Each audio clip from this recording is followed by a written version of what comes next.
चौकीदारी ने उलझा के रख दिया और नीचे से काम कर रहे हैं, हमको कहीं को चिट कर दिया। इसीलिए मैं कहता रहा कि मैं मुलायम सिंह का चेला हूँ और मुलायम सिंह हमेशा चरखा नाम मानते थे। मैंने चरखा नाम लगा करके इन लोगों से किया। इसलिए आप सबकी भूमिका बड़ी महत्वपूर्ण है और बड़ी सराहनीय है। ये बहादुर साहब की हमारा जो है दिन रात लगा रहा और अपने तरीके से लोग जो हमसे छूटते थे वो ये मनाते थे, जो इनसे छूटते थे उसको हम मनाते थे।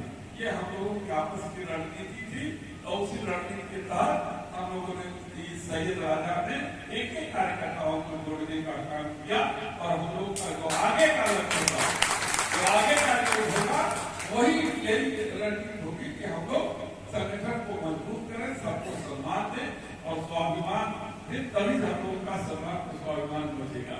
आज सीना गर्व से एक फुट जरूर आपका आगे हो गया है क्योंकि हम लोग चुनाव जीत गए हैं। यही अगर हम लोग चुनाव हार जाते थोड़ी सी कसक के बाद तो कोई घर मुंह छिपा लेता, कोई घर मुंह छिपा करके घूमता और वो लोग जो है सड़कों पर नारा लगा करके घूमते। लेकिन आज जो लोगों का पता नहीं है सड़कों पर कि कहाँ जा रहे हैं। को जहाँ कट्टा की संस्कृति जमी थी वहाँ हम लोग कलम की संस्कृति लगाएंगे और बच्चों को रोजी रोजगार से जोड़ने का काम किया जाएगा।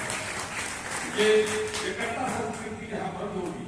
यहाँ पे जो तमाम बच्चों को खराब करने की बात हो रही थी अभी 10 साल 15 साल से, उस संस्कृति को बदल करके लोगों को रोजी रोजगार और शिक्षा, स्वास्थ्य और बुनियादी चीजों पर जो है ध्यान देना होगा। और आप सबसे मिलकर जो आपने कहा है प्रथम प्रयास इन्होंने किया कि नर्मदा क्षेत्र में भी बहुत सी जमीन ऐसी है जो सिंचाई के लिए जाती है, तो सिंचाई के साधन उपलब्ध नहीं है। कोई बहुरी का क्षेत्र है वहाँ सिंचाई के साधन नहीं है।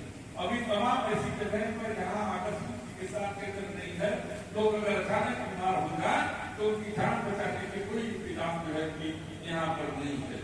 प्राइमरी एजुकेशन जहाँ हमारा गरीब बच्चा जो है, गरीब व्यक्ति का बच्चा पढ़ने के लिए जाता है, वहाँ अध्यापकों से पढ़ाई के अलावा सब कुछ काम लिया जाता है। कभी प्रधानमंत्री मजदूर बरसवाए जाते हैं, तो कभी मुख्यमंत्री को के मीटिंग में भेजा जाता है, कभी दिया जलवाया जाता है, कभी घाट पे जो है उनसे काम लिया जाता है। लेकिन बच्चों की शिक्षा के नाम पर उसे कोई काम नहीं लिया जाता है।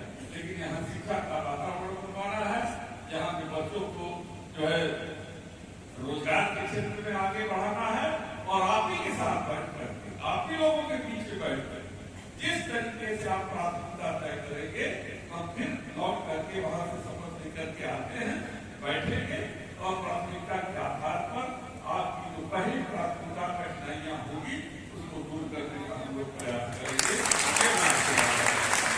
अभी भाई ने एक पत्र मुझे दिया है, चलिए मुझे इस लायक मेरा भाई समझा कि मैं इस काम को कर सकूंगा, तो मैं वादा करता हूँ कि इसको सबसे पहले अगर मुझे भी लेटर पैड मुझे मिला नहीं है, लेकिन मिलेगा तो पहला पत्र अगर लिखा जाएगा तो रेल मंत्रालय को दिखाया जाएगा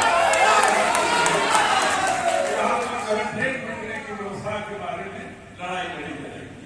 हम लोग कोई नए नहीं, हम 10 साल मंत्री भी नहीं, सरकार बनाना और बिगाड़ना भी है।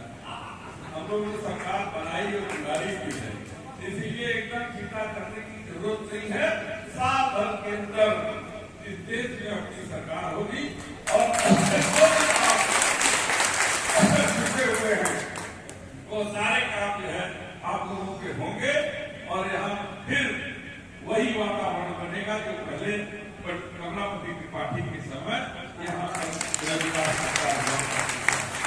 यहाँ हम सौहार्द बनाने, भाईचारा बनाने आए हैं, अपने कार्यकर्ता को मजबूत करने के लिए आए हैं, जोड़ने के लिए आए हैं। इसलिए सबसे निवेदन है कि पीडीए का जो अवतारा जो हमारे राष्ट्रीय अध्यक्ष ने किया, उस पीडीए जिस दिन आज बूथ स्तर पर आप उतार देंगे, उस दिन किसी भाईचारा किसी पार्टी में औकात नहीं है कि हमारे समाजवादी पार्टी की को लोग करके जा और 2027 में उत्तर प्रदेश की भी सरकार हम लोग बनाएंगे।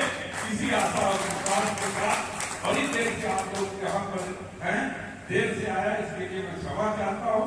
सबका आभार और धन्यवाद देते हुए इस बात को कि आपने बूथों पर लड़ाई लड़ी है, आप हमारे लिए योद्धा हैं, हमारे लिए आदरणीय हैं, हमारे लिए माननीय हैं, हमारे लिए सबसे बड़ा नेता आप ही हैं। इसलिए आप सबका अभिवादन और अभिनंदन जो है करते हुए मैं अपनी वाणी को विराम देता हूँ। सभी को नमस्कार, जय हिंद, जय समाजवाद, जय इंडिया गठबंधन।